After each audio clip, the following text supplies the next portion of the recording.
Olá, está no ar o Porto Alegre em Debate. No programa de hoje, nós vamos tratar sobre a diversidade no mercado de trabalho. De acordo com o IBGE, mulheres ganham menos do que os homens em todas as ocupações, chegando a uma diferença de até 20,5% nos salários. Quando falamos de trabalhadores negros, o salário chega a ser até 31% menor do que os brancos, que ocupam o mesmo cargo. Bom, esses são alguns exemplos do caminho que ainda precisamos percorrer quando a gente fala em diversidade e inclusão dentro das empresas. Com a pandemia, a pauta se torna ainda mais urgente. E para falar sobre isso, nós recebemos hoje aqui no programa a coordenadora do grupo de pesquisa NAVE da URGS, Cristine da Silva Schroeder, e também a diretora da Associação Brasileira de Recursos Humanos, sede Rio Grande do Sul, Laira Seus. As nossas convidadas, muito obrigado pela participação. Eu queria começar então com você, Cristine, fazendo uma pergunta para as duas aí.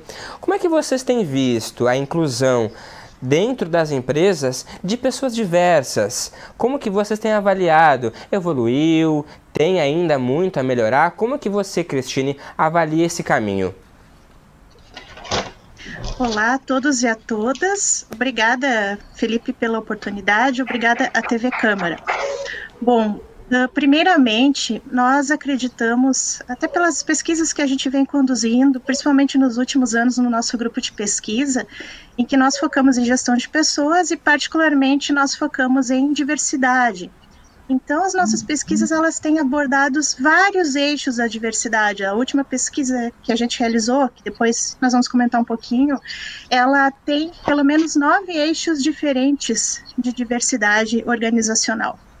Mas a nossa preocupação é muito grande neste momento, porque nós entendemos que é preciso avançar para além do básico, porque talvez nem o básico nós estejamos conseguindo fazer, principalmente por conta do contexto da própria pandemia, em que as organizações tiveram dificuldades, inclusive, para continuarem existindo, para continuarem se mantendo no mercado, contratando pessoas.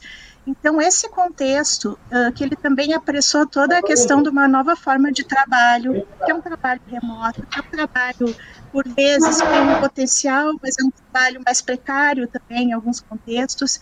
Então, isso também pode ter gerado exclusão de algumas camadas, em especial, de pessoas do mercado de trabalho, seja por motivos de qualificação, por problemas de acesso à tecnologia, pela própria condição familiar, de saúde.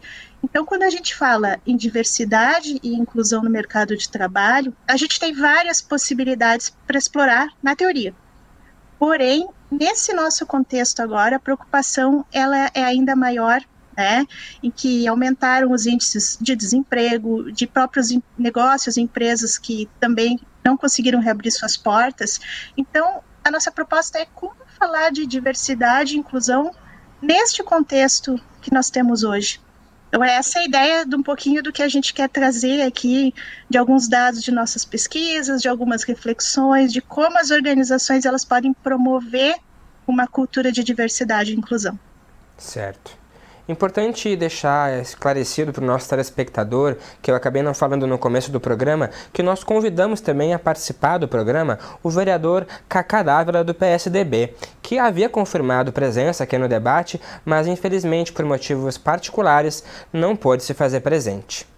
Bom, Laira, continuando então sobre essa questão aí desse caminho a percorrer. Claro que a pandemia veio aí, né, e expôs, né, desigualdades, expôs ainda mais aí, né, os caminhos que podem ser percorridos. Eu queria que vocês da EBRH pudessem também falar um pouquinho sobre o que vocês consideram aí de mais urgente nesse momento. Bom, eu sou a Laira Seus, então, diretora de sustentabilidade da Associação Brasileira de Recursos Humanos, e acredito que a BRH tem muito a contribuir nesse tema. Por quê? Porque como uma associação de recursos humanos, nós lidamos muito com o mercado de trabalho, com as áreas de recursos humanos das empresas, com o que, de que maneira o mercado vem se comportando. E esse tema, para nós, ele é muito gratificante, porque como recursos humanos nós olhamos, né, diretamente para as pessoas, diretamente para as políticas que estão sendo praticadas pelas empresas. Nós estamos vivendo um momento um tanto quanto complicado, né, em relação à inserção das pessoas no ambiente de trabalho, né, no mercado de trabalho, e não somente falando em relação à inclusão e diversidade, nós estamos falando em relação a uma taxa alta de desemprego, né, há muita informalidade, há políticas e práticas de redução de salários, de dificuldades, enfim, para todo o trabalhador. Quando nós falamos em inclusão e diversidade, esse tema ele está na pauta, e eu acredito que ele está na pauta da maioria, ou pelo menos deveria estar na pauta da maioria das organizações. Nós, como a BRH, notamos que há um tempo atrás não era um tema que se praticava muito, ou as pessoas não tinham muito interesse em tratar desse tema.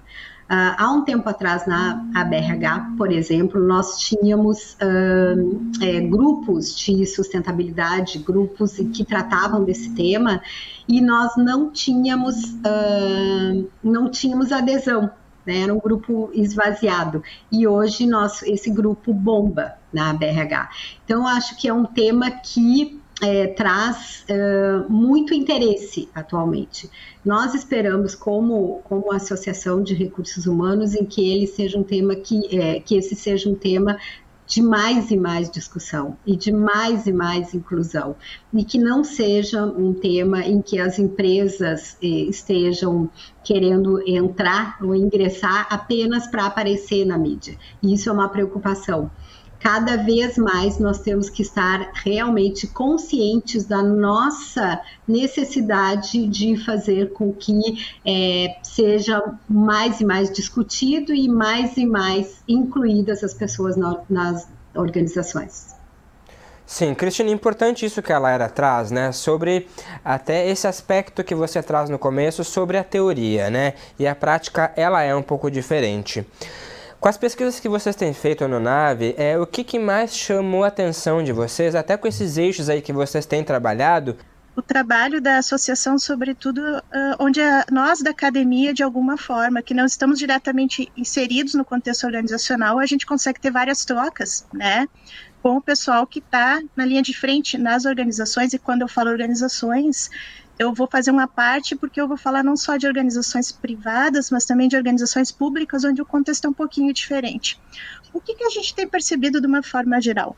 Nós ainda temos estudos cujos dados estão terminando de serem coletados agora, e que nós pretendemos publicizar, não só academicamente, mas para que a própria sociedade, de uma forma aberta, gratuita, ela tenha acesso aos dados que nós coletamos. Bom, nós abordamos diversidade na teoria de uma forma bastante ampla e até extrapolando um pouco das preocupações que a gente tem aqui no Brasil, normalmente dos eixos mais essenciais ou mais discutidos, como gênero, diversidade sexual, a diversidade racial, né?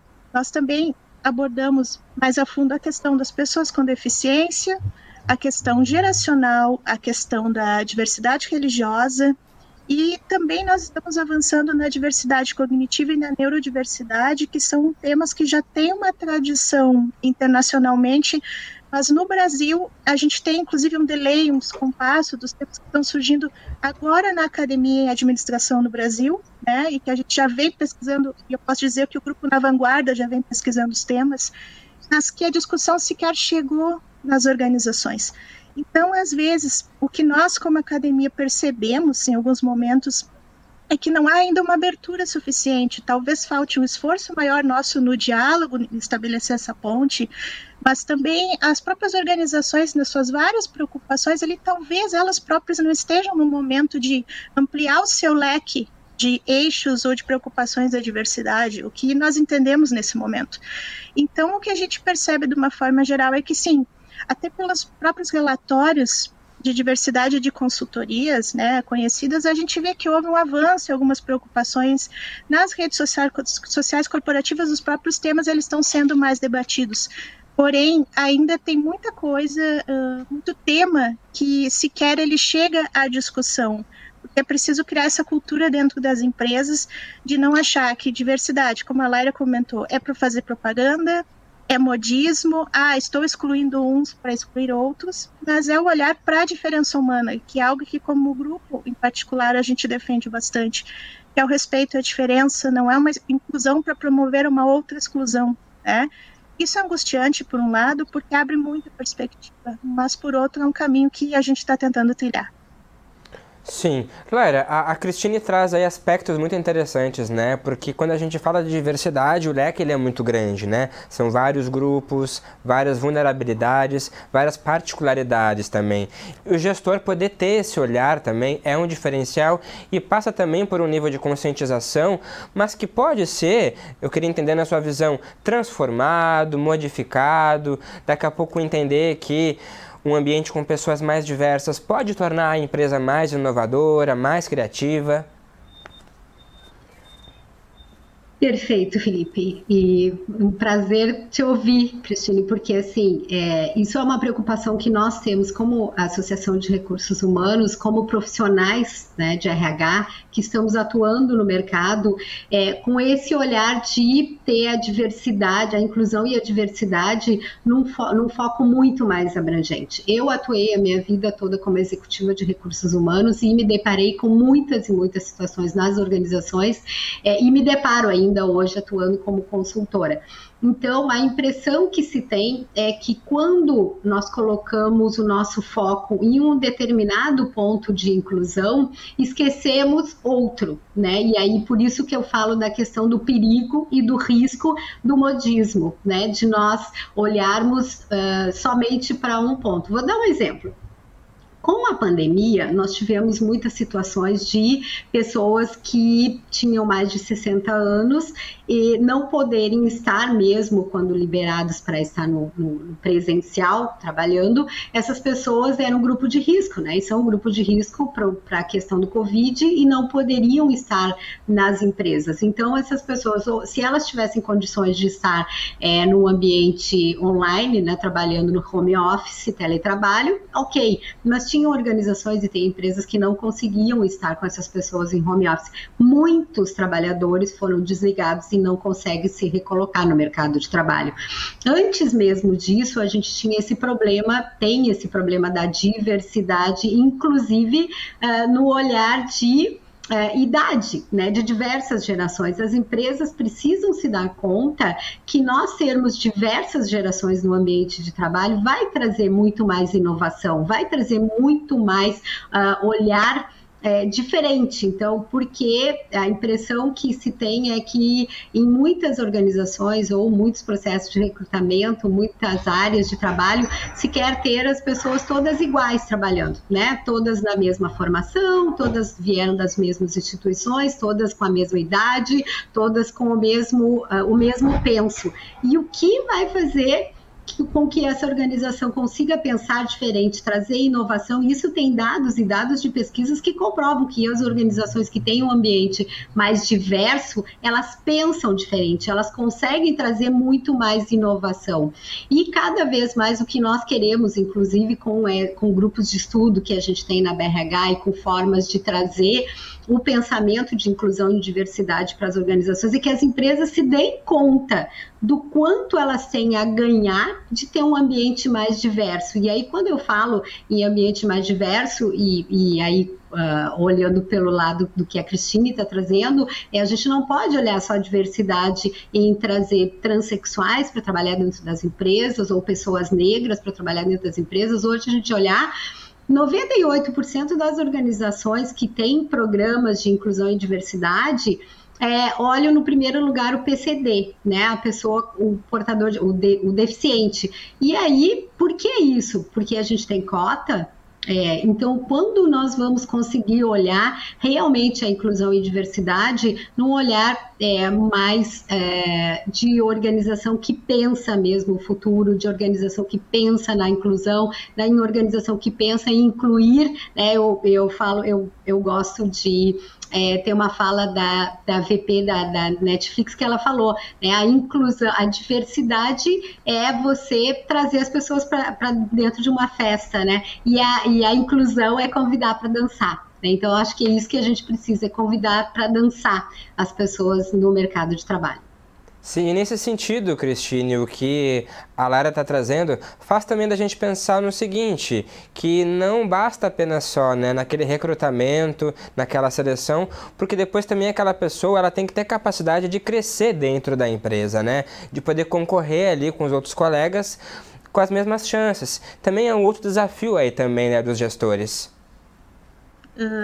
A partir da própria frase que a Laira bem citou, que é uma frase conhecida, né, pelas pessoas que estudam diversidade e inclusão, eu complementaria então dizendo que o ideal mesmo, que é um tanto utópico, seria que se inclusão de fato, se as pessoas pudessem escolher qual música elas querem dançar e dançar no seu ritmo, né? Então é para isso, de alguma forma, que as nossas pesquisas caminham. Quando a gente fala em diversidade e inclusão, muitas vezes a gente acaba remetendo direto ou indiretamente só ao subsistema recrutamento e seleção. Daí se tem a questão da cota, por exemplo, eu tenho que ter cotas determinadas de alguns tipos de profissionais que pertencem a um determinado eixo da diversidade, enfim. E, de certa forma, as cotas elas têm uma função que é importante, mas num primeiro momento, penso eu, para o qual você tem que avançar muito depois, porque a cota, ela me parece muito necessária quando não se tem uma conscientização suficiente do quanto aquela diferença daquele profissional ela necessita ser incluída sob o aspecto social, por exemplo, e o quanto essa pessoa pode trazer de contribuição cultural, de modo de vida, de existência para aquela organização. Mas, na verdade, quando a gente fala em todos os subsistemas de RH, de gestão de pessoas, vai falar de treinamento e desenvolvimento, avaliação, remuneração, retribuição, né? Sobretudo, a gente tem que ter um contínuo, por isso que a gente fala em políticas de diversidade e inclusão, né? Não é só de diversidade, não é só de inclusão, e também não são só ações isoladas. Então, o que a gente percebe, né, até por relatórios das consultorias de diversidade, é que assim, algumas organizações elas avançaram na ênfase em alguns focos, elas têm algumas ações isoladas, algumas têm uma política, mas é aquilo que a Laira comentou antes, às vezes até se tem uma política, mas ela é muito focada só num eixo, por exemplo, diversidade sexual, né, ou diversidade racial. Que eu não vejo como um problema, porém, é que se tem que ter um avanço se a gente quer falar de diferença de fato. Então, eu tenho que dar condições, por exemplo, para que aquele profissional, que é uma pessoa com deficiência, ela seja vista no seu potencial e não só na sua deficiência, que ela tenha um respeito ali dos seus pares, que ela tenha uma condição de trabalho adequada, onde ela possa ser valorizada, onde o melhor dela possa ser valorizado, e ela tenha condições de crescimento dentro da organização, de galgar outros postos e que ela tenha um interesse genuíno em permanecer naquela organização. Porque ela pode simplesmente fazer uma escolha de carreira de daqui a pouco não querer mais estar ali. Então, se a gente for pensar, não é a pessoa que perde, a organização está perdendo. Quando a gente fala, por exemplo, de diversidade cognitiva, neurodiversidade, que ainda é muito pouco explorado, a questão, por exemplo, da pessoa autista, no mercado de trabalho, a pessoa do espectro autista. As pessoas têm potencialidades, mas também tem alguns elementos ali que caracterizam deficiência, outros que caracterizam um extremo potencial, e como essa pessoa é acolhida na equipe nas condições de trabalho. E eu trabalho, por exemplo, numa linha de pesquisa mais solo, que é uma pesquisa que é bastante nova no país. Dentro da neurodiversidade, eu trabalho, por exemplo, com pessoas com autossabilidade e superdotação, que há pessoas que vão dizer, inclusive, mas isso nem é inclusão, não é diversidade, enfim. Mas é uma diferença humana na forma como o cérebro funciona, como as emoções funcionam, que também vai levar uma pessoa diferente para dentro da organização. Não necessariamente melhor, mas uma pessoa diferente. Então, como é que tu trabalha essas questões? E muitas vezes nos vem perguntas assim, né? Principalmente com a questão da neurodiversidade como um todo. Mas é tanto por cento da população. Ou pessoas com deficiência. Mas é tão pouca gente que tem deficiência. Mas existem metodologias para se mensurar, no caso, quantidade quantitativa de pessoas com deficiência, ou pessoas, digamos, dentro dos espectros da neurodiversidade, que tem os outros transtornos de desenvolvimento também, esses números eles podem ser maiores do que se pensa, porque muitas vezes essas pessoas sequer conseguem chegar no mercado de trabalho. Sim. E quando elas chegam, elas são subnotificadas, elas são subrepresentadas. Então, o desafio de dados, né, de uma cultura de buscar dados de diversidade, eu acho que é o primeiro desafio, o desafio de diagnóstico. Então, só aí a gente já tem bastante coisa para pensar. Perfeito. Considerações importantes essas que a Cristine trouxe, Laira. E eu queria entender também um pouquinho daqui a pouco como isso pode ajudar, né? A daqui a pouco as próprias competências que os gestores buscam poderem ser reformuladas. Daqui a pouco uma competência daquele funcionário poder ter a capacidade de empatia, ter a capacidade de compartilhamento, de poder trabalhar em grupo. Como também se pensar, né, em modificar essa busca por competências para inserir mais pessoas diversas no mercado? Bom, eu te diria um pouquinho diferente disso, que a principal competência é a competência do gestor. É o gestor que tem que ser desenvolvido para ele poder enxergar competências que ele pode buscar na diversidade. Por que isso? Porque às vezes o gestor ele não enxerga, ele não consegue entender como ele pode conseguir o melhor das pessoas. Vou dar um exemplo, né? Como aqui a Cristine traz dados, né, da academia e eu trago dados da minha experiência, da minha vivência no mercado de trabalho. Eu já tive uma situação em que nós tínhamos uma pessoa que era deficiente e sendo colocado em atividade em subutilização.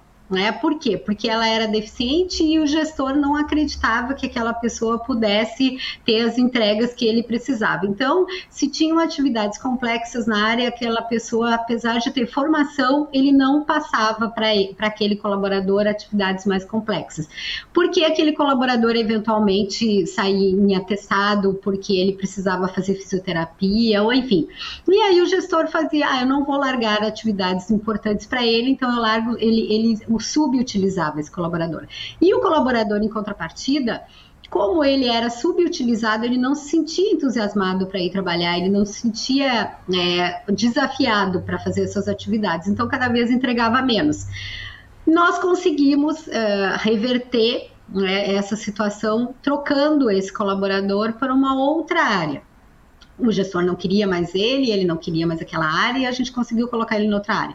E quando nós colocamos ele, transferimos ele de área, esse colaborador se enxergou na atividade que foi colocada para ele e começou a entregar. Inclusive foi até promovido.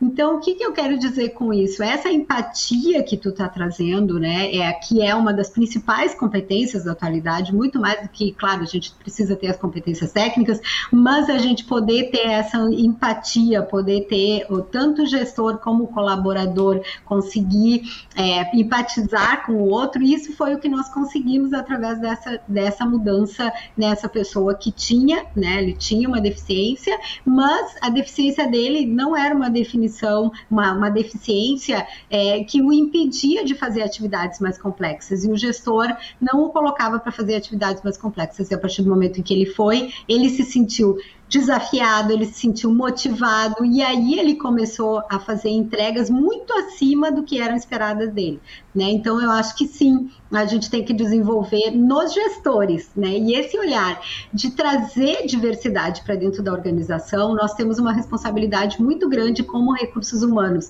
área de recursos humanos, junto com a alta gestão dessa empresa, fazer com que tenham programas de sensibilização. Não adianta nós enchermos a empresa com pessoas com deficiência, por exemplo, ou pessoas que não têm uma formação necessária, que precisem ser desenvolvidas, sim. E aí como a Cris fala, né, a gente pode sim ter que desenvolver as pessoas, mas a gente precisa ter a sensibilização das organizações, dos gestores dessa organização, da liderança e das equipes, porque às vezes as equipes são as primeiras a excluir também aquela pessoa, quando a gente às vezes culpa só o gestor, mas a gente tem as equipes também, em muitas situações, excluem aquele diferente.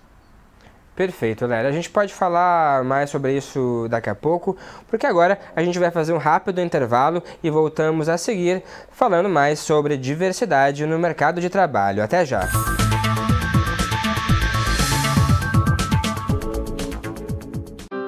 Triste, angustiado, cheio de problemas e sem ninguém para conversar. Então disque 188. 188 é o novo número de atendimento telefônico do CVV, Centro de Valorização da Vida. De orelhão, celular ou telefone fixo, a ligação é gratuita e funciona 24 horas todos os dias. Ligue 188 e receba apoio emocional.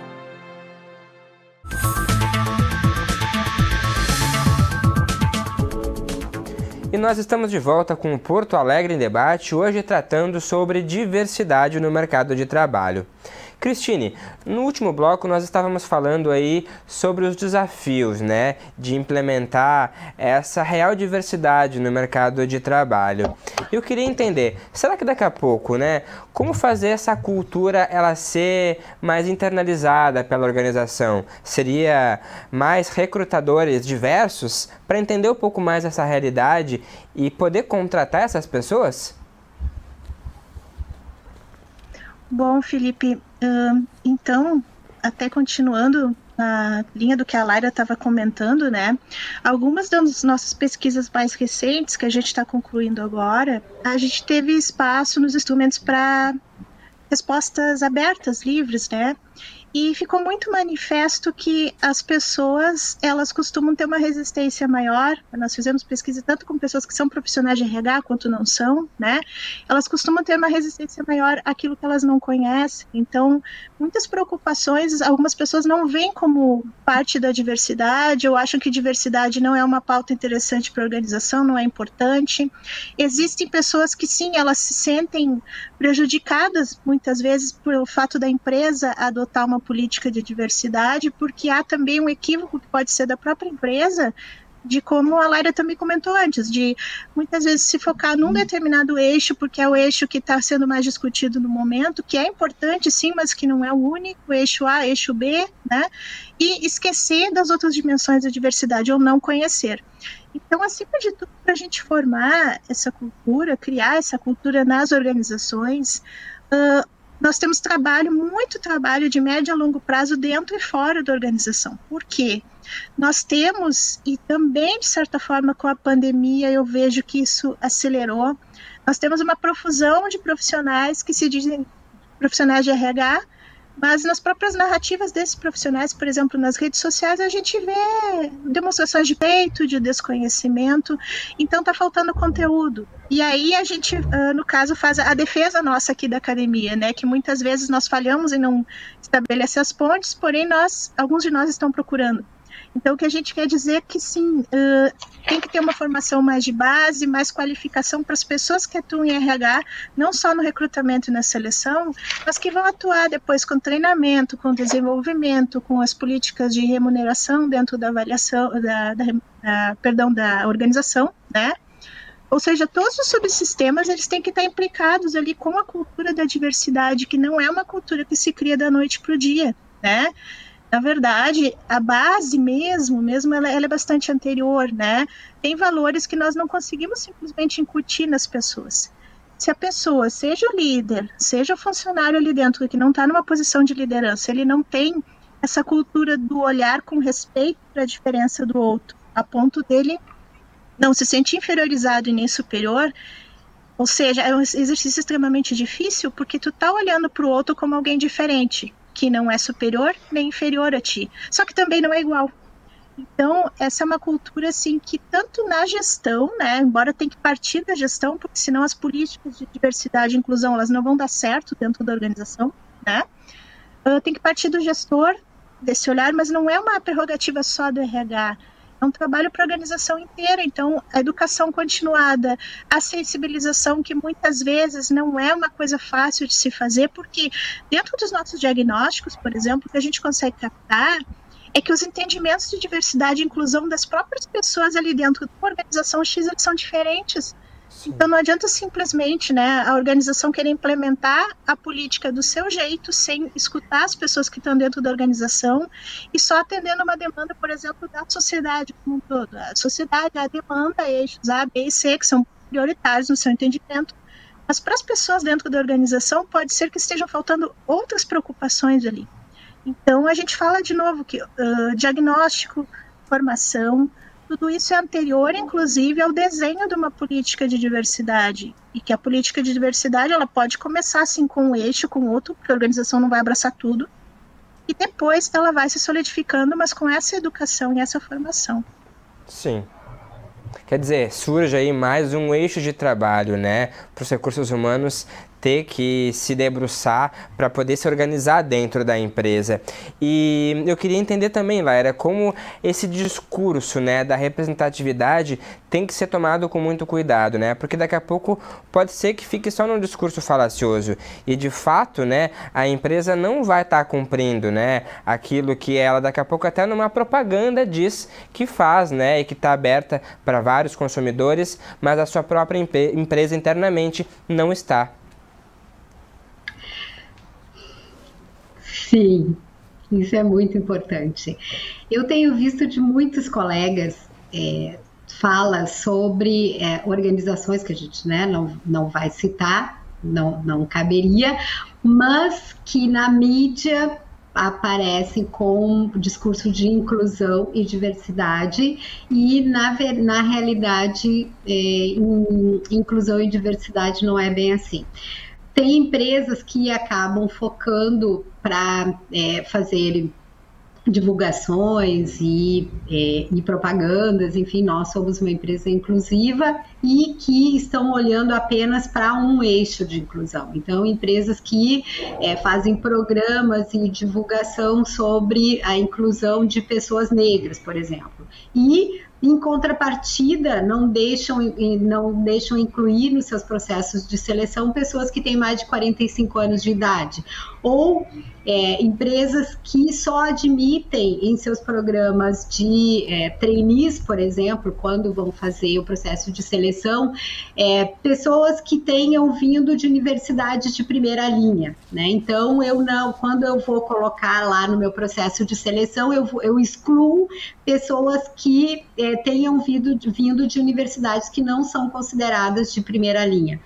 Então, além disso, muitas outras situações fazendo com que exista uma fala, né? Exista um conceito para inglês ver, como nós falamos, e na realidade muitas outras situações em que não estão aparecendo, mas que estão por baixo do pano. Então, isso não é uma inclusão pura, isso não é diversidade pura, isso eu, por exemplo, tive uma situação, e aí eu acho que temos outra coisa importante, que muitas vezes a organização, a gente fala organização, mas a organização são as pessoas que estão dentro dessa organização. Eu já vi situação, inclusive, de mulheres gestoras que tem preconceito de fazer a promoção ou recrutar mulheres. Por quê? Porque as mulheres vão engravidar, porque as mulheres vão se afastar e aí eu vou perder produtividade na área, né? Então, isso não é uma fala empática, porque eu, como mulher, tive 2 filhos dentro da mesma organização, e tive todo o apoio, todo o suporte e nunca deixei isso impactar a minha produtividade. Pelo contrário, né? Eu fui totalmente engajada durante todos os anos que eu estive nessa organização, pelo respeito que eu tive com a minha condição de ser mulher, de ter filhos, de ter que ir levar filho para pediatra, enfim. Então, eu acho que essa fala, ela é muito importante para as pessoas se darem conta. E aí eu queria trazer um ponto sobre o que a Cristine fala, né, do recrutamento. Eu acho que cada vez mais nós temos pessoas jovens em atividades de recrutamento e seleção. Por conta de quê, Cristine? muitas e muitas empresas de tecnologia, né, empresas de TI, tanto que assim, uma fala que existe hoje nós não chamamos mais de recrutadores, principalmente nas empresas de TI, é tech recruiter, né, é aquele recrutador técnico que está buscando pessoas de qualquer lugar do mundo. E essas pessoas jovens, quem sabe, elas não precisam de uma mentoria para poder trazer essa inclusão e diversidade, e poder, inclusive, discutir com o gestor que está buscando a vaga as questões da inclusão e diversidade. Se essa pessoa não tem todo esse know-how para discutir com aquele gestor, que ele não pode só querer buscar pessoas iguais a ele, ou só querer buscar a idade tal, só querer buscar isso, se ela não tem um repertório para discutir com ele, ela não consegue fazê-lo mudar de ideia, né? Ela precisa argumentar. Sim. Pois é, Cristine, e com isso que a Lara disse aí, né, o próprio NAVE, né, ele realizou cursos, minicursos para jovens, para pessoas trans também, que pode dialogar um pouco com isso que ela disse aí também, queria entender um pouquinho como isso pode contribuir, né, essas capacitações também, né, podem ajudar. Com certeza, Felipe, isso que a Lara comentou agora, de alguns exemplos, digamos, de algumas bizarrices que a gente sabe que acontecem em processos seletivos, né, de perguntas para uma mulher se ela é mãe, quantos filhos ela tem, quem vai ficar com as crianças, né, ou a questão, por exemplo, de uma vaga de emprego para algo bastante básico, a gente vê um salário de R$1.000 e se exige experiência das pessoas, né, então tem toda uma precarização ali, que ela se reflete na própria cultura de quem está contratando. E esse ponto, sim, da questão da TI, das tecnologias, a gente vê a predominância dessa geração bem mais jovem e que realmente falta esse contraponto, porque quando a gente fala em exercitar e olhar para a diferença, ou que existem preconceitos, existem inclusive vieses inconscientes, então eu posso estar sendo preconceituosa em alguns momentos mesmo sem querer. Então essa formação, essa necessidade de estar sempre aprendendo com relação à diferença, ela não é uma prerrogativa da pessoa de mais idade, não é uma prerrogativa do mais novo, de quem tem mais formação, menos formação. Pelo contrário, é um trabalho continuado, então realmente muitas vezes a gente está acostumado ou condicionado com um determinado público, com uma determinada geração. Tem a questão da diversidade migracional, cultural também, a gente está, e dentro do próprio país, né, se a gente for ver, por exemplo, nós estamos aqui na região sul, nós podemos trabalhar com pessoas do norte, do nordeste, há outras subculturas com outros valores, com as histórias que as pessoas trazem. Então, esse olhar, ele, além de ter que ser um exercício, pode sim se buscar formação para isso. Falando com relação ao grupo de pesquisa, eu falava muito antes da questão de pontes e pontes, sim. O nosso grupo de pesquisa eu considero muito como um grupo até mais extensionista neste momento do que um grupo de pesquisa. Nós temos interesse em estabelecer parcerias e fornecer cursos, inclusive para pessoas que atuam em RH, já que nós estamos nos debruçando ainda mais nesse tema, né? Porque a nossa linha de pesquisa original, ela era gestão de pessoas com deficiência, que depois eu trouxe o braço da gestão de pessoas com autossuficiência e superdotação, e nós acabamos estendendo para a diversidade como um todo, porque quando teve a HR Trans, no passado, que foi uma mentoria profissional e acadêmica para pessoas trans, a gente teve uma série de aprendizados ali. Se começou a ver toda uma questão interseccional, ou seja, as diversidades elas não acontecem isoladas, tem a pessoa negra, trans, que pode ser uma pessoa autista também, que pode ser alguém com deficiência, né, ou pode ser uma mulher que é mãe, então tem toda essa questão da maternidade, e que as mães, sim, eu vejo que elas estão em vantagem. Eu não sou mãe e eu vejo que as mães desenvolvem habilidades que eu vejo que eu não consigo. Então, na verdade, deveria ser uma bênção para o mercado de trabalho contratar uma mãe, e falando assim, de uma forma mais aberta, parece que o gestor ou as pessoas que estão encabeçando os processos seletivos esquecem que também nasceram de uma mãe. Então, sim, eu acho que tem muita coisa na academia e que a gente tem que tentar trazer esse olhar mais humano, que é um olhar que vai depender de cada pessoa. Eu não consigo incutir isso na cabeça de alguém, nem mesmo de um aluno, de um colega, mas a gente quer fazer essa ponte, de trazer mais formação, porque a gente também atua no setor público, que a gente acaba falando muito de empresa, enfim, eu sou titular de uma cadeira de gestão de pessoas no setor público, E a nossa preocupação é, nós não temos muitas vezes aquela inclusão no processo de entrada, no seu processo de cotas. Como é que eu trabalho as demais diversidades depois? Existem formas, né? Mas aí tem que se ter uma abertura institucional, tem que se ter uma abertura para o estabelecimento de parcerias. E acho que é possível, sim. A gente tem como ajudar as organizações, sejam públicas, privadas, terceiro setor, a criarem essa cultura. Não é um trabalho curto, é um trabalho que também vai depender dessa predisposição das pessoas, da gente mesma achar que não sabe tudo, que está sempre aprendendo. Eu estou sempre aprendendo sobre diversidade, né? E também não pensar, só para fechar assim, que por uma determinada empresa tem um head de diversidade e inclusão, ou seja, um CEO, um chefe de diversidade e inclusão. Essa pessoa é uma pessoa que, digamos, a gente selecionou de um eixo da diversidade, ou é uma pessoa negra, uma pessoa trans, ou é uma mulher. Aí a empresa pensa que porque ela fez aquilo, ela cumpriu a obrigação dela. Mas a gente ser, digamos, eu falo de um determinado lugar também, mas o lugar de fala eu penso que ele não é suficiente. Sim. Tem que se ter um olhar mais amplo, inclusive para contribuir com a vida das pessoas que não estão naquele lugar. Então, é uma discussão que é bastante densa ainda. Sim, um trabalho coletivo realmente também, né? E Laira, pensando um pouquinho também até nas próprias formações, né, que a BRH também oferece para as organizações, vocês já conseguiram perceber essas reflexões, essas mudanças aí de consciência por parte de quem participa? Como que tem sido essas relações também e essas mudanças aí de percepção? Sim.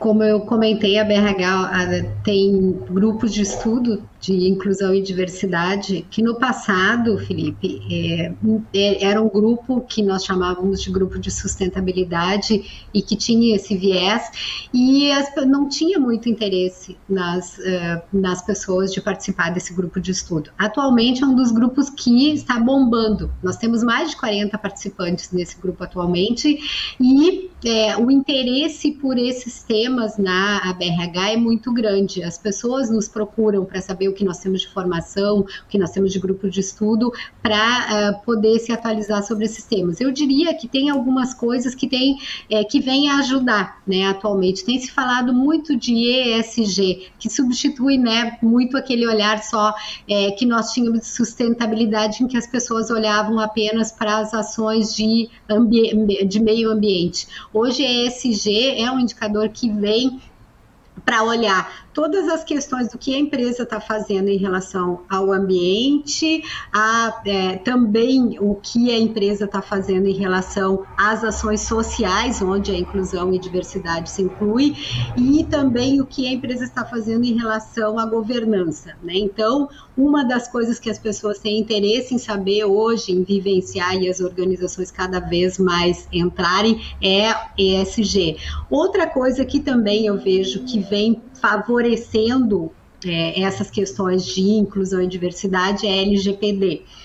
Porque através da LGPD a gente vai ter que ter muito mais cuidado, inclusive em processos de seleção, processo de promoção dentro das organizações, sobre o que são os dados sensíveis. Né? E dados sensíveis das pessoas, a questão racial é um dado sensível, a opção sexual é um dado sensível, a opção religiosa, a opção, inclusive se é sindicalizado ou não, todas essas questões que são os dados sensíveis também. Existe muita procura hoje na BRH sobre essas questões legais e que vem a favorecer essa não discriminação, né? E eu acho que a Cristine trouxe uma coisa ali que é importante a gente falar sobre os vieses inconscientes.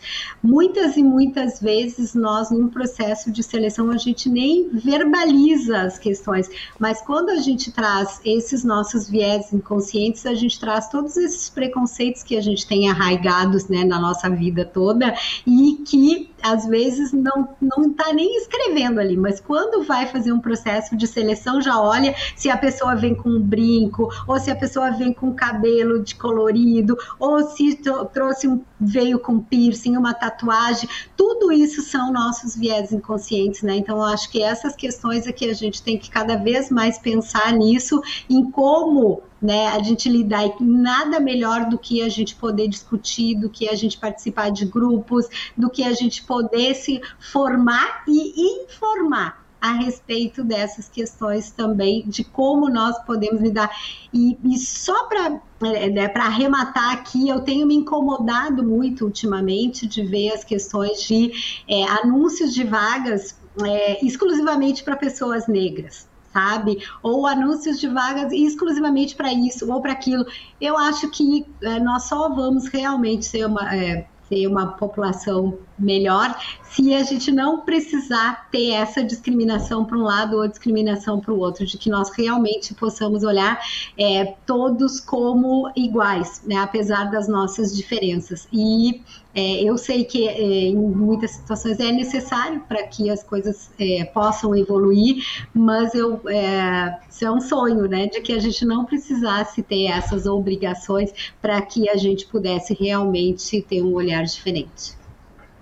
Sim, pegando um pouco no que a Laira disse aí, Cristine, algumas empresas realmente, né, têm investido em processos seletivos específicos, por exemplo, também apostado em flexibilização também de algumas exigências, como o próprio idioma. A gente está aqui na Câmara de Vereadores, né, enquanto poder público também, né, prefeitura, Câmara Municipal, legislação. O que daqui a pouco pode ser feito para ajudar nesse sentido? Alguns países, por exemplo, criaram políticas públicas para eliminar as diferenças salariais entre homens e mulheres. Será que isso aí é um passo que pode dar certo aqui no Brasil?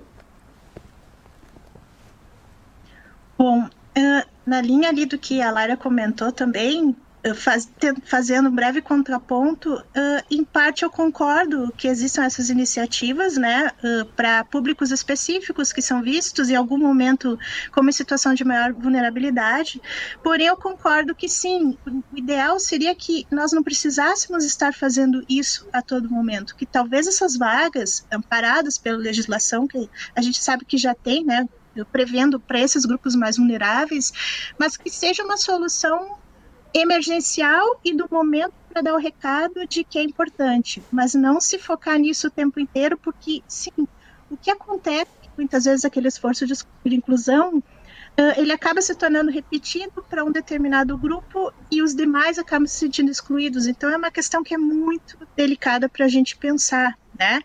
Mas que a gente ainda está num caminho para avançar nisso tudo, até chegar ao ponto, né, onde não se precisaria. Bom, na questão do setor público, realmente, o que acontece que em termos de legislação como um todo, estadual, federal, municipal, nós temos algumas matrizes, alguns ordenamentos para o concurso público, que é um instrumento por excelência para o ingresso nos cargos públicos, embora possa haver cargos comissionados, profissionais terceirizados, ainda o concurso é um instrumento por excelência. E o concurso ele é muito pautado na questão técnica, né? Que por um lado, se a gente for pensar, tem o componente meritocrático ali que ele é importante, né? O concurso justamente é para se criar a ideia de que todos os candidatos ao certame estão sendo tratados de uma forma igualitária, e eu penso que no setor público, pela questão daquilo que a lei nos permite fazer, as grandes questões de diversidade e inclusão, elas não se aplicam necessariamente ao concurso, embora as provas de concurso elas possam melhorar para captar as competências mais adequadas para cada cargo, né, não serem provas tão técnicas, né, ou com conteúdos descontextualizados, como a gente às vezes vê, de prova para servidor público com conteúdo de gestão de pessoas do setor privado. Enfim, então eu penso que ainda é muito mais fácil ou menos difícil a gente trabalhar dentro da própria carreira do servidor público, né? Porque mesmo os órgãos públicos, né, que têm as suas gerências de RH em âmbito federal, por exemplo, eles têm as suas subgerências locais, internas, as quais a lei permite que se façam algumas ações, né, de capacitação, de grupos de estudos mais locais. Isso é possível de ser feito e é desejável. Sim. Então, muitas vezes, por exemplo, vou falar de uma forma geral, uma universidade, né? Aí uma universidade tem uma determinada faculdade, tem as diretrizes da universidade. Eu, de certa forma, hoje faço parte de um grupo de trabalho muito ativo, muito sério, gestão por competências da universidade, né? Mas nós temos, por exemplo, uma unidade, vamos supor, a faculdade de administração, a escola de administração. Essa unidade, ela pode ter as suas políticas internas ali mais micro para aquele público de servidores que trabalham ali dentro, e algumas ações podem ser feitas sem que se tenha algum prejuízo legal ações internas de formação, de capacitação. Eu não consigo, por exemplo, alterar um plano de carreira, remuneração, progressão, promoção, porque isso tudo está na legislação federal.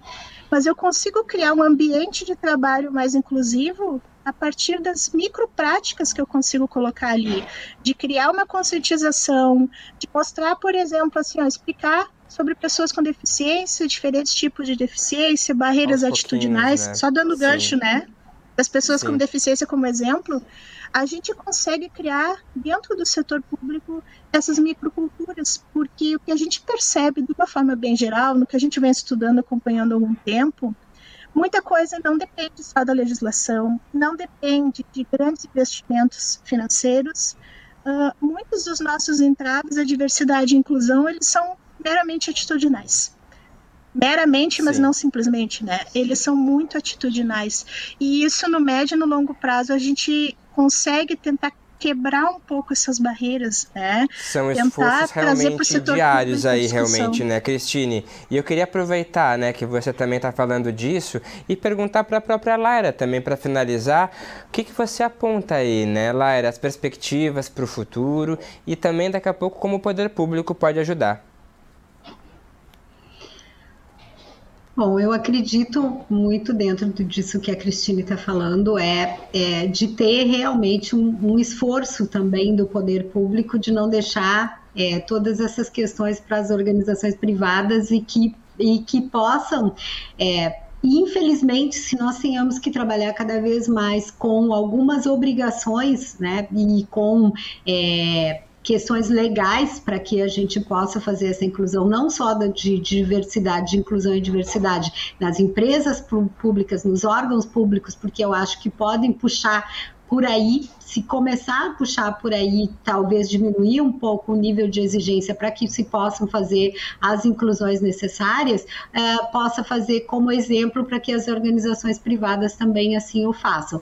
Mas se tiver que ter obrigatoriedade, que tenhamos obrigatoriedades, e aí até como esse comentário da Cristine, por um tempo, mas que depois isso entre no DNA. Né? Eu costumo falar, parece que os CEOs das empresas, eles esquecem que a grande maioria deles tem mais de 50, de 60 anos, e eles são os primeiros a bloquear muitas vezes que tenhamos pessoas de mais de 45, 50 anos nas organizações, ou que tenhamos mulheres em cargos de gestão, né, em cargos de diretoria. As mulheres parece que chegam até um determinado nível e dali tem dificuldade para passar. Então, outro dia nós fomos buscar para um trabalho da BRH, nós fomos buscar CEOs mulheres no Rio Grande do Sul e nós só localizamos uma.